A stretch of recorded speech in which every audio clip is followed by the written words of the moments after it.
よそ8ヶ月ぶりの第2回です。どんだけお久しぶりなのだ。もともとはフラットアウトの予定でしたが、今はフォルツァホライゾン4の連載もやってるので、レース以外で何かやりたいということで、2007年に発売されたフリーランニングを紹介します。アスペクト比が4対3。メーカーロゴの映像解像度が 640×480。以上、昔は横幅が狭かったという話でした。名前入力ですね。じゃあガバニマスで。おっと、デフォルトネームは勝手に消えないタイプね。一旦名前を消しまして。あれ？文字数制限8文字までか。じゃあガバでいいや。キャラ選択は作者に曇らされそうなやつで BGM 音量をオフにして準備完了。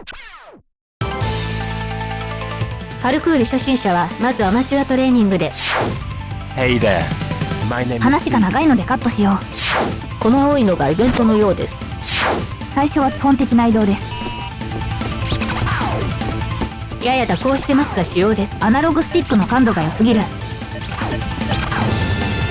列車を爆発させている。軽くジョギングしただけなんですけど。ちょっとパルクール風のムーブも見せておく。ポテンシャルはありそう。次はジャンプですか。さっきの練習の成果をお見せしましょう。これは美しい超エグだ。おっと左に走りだぞ。アナログスティックの感度が良すぎる。相変わらず感情表現が豊かである。次、ブレイクフォールとは何でしょうか。とりあえずやってみよう。あえなく撃沈。私はブレイクフォールを得得した。次は決める。ブレイクフォールとは柔道の前回り受け身的あれである。成功したんだけどターゲットまで届かなかった。行き過ぎた。行き過ぎ。大事な時だけ頑張る王者の風格。関係ない時は成功する。3度目の正直、そろそろ蹴りをつけよう。余裕のクリアであります。最初からそれを見たかった。安定の嬉しがり。移動中も練習を怠らないアマチュアパルクーラーの鏡。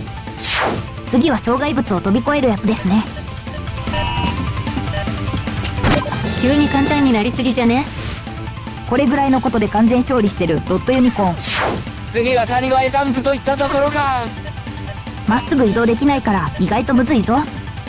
ふう、なんとか。次は細い道を渡るバランス力が試される。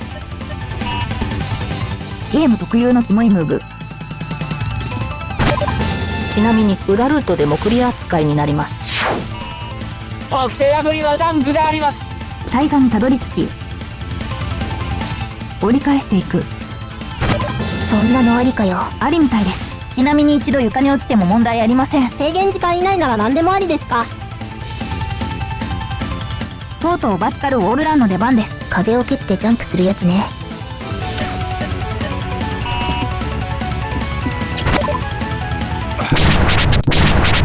着地が下手すぎる。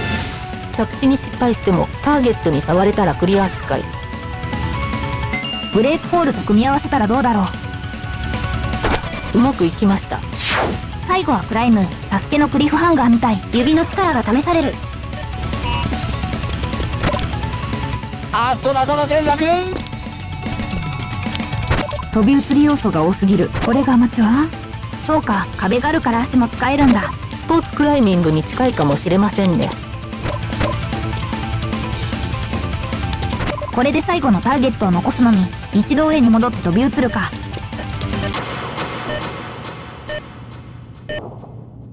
という夢を見たのさ。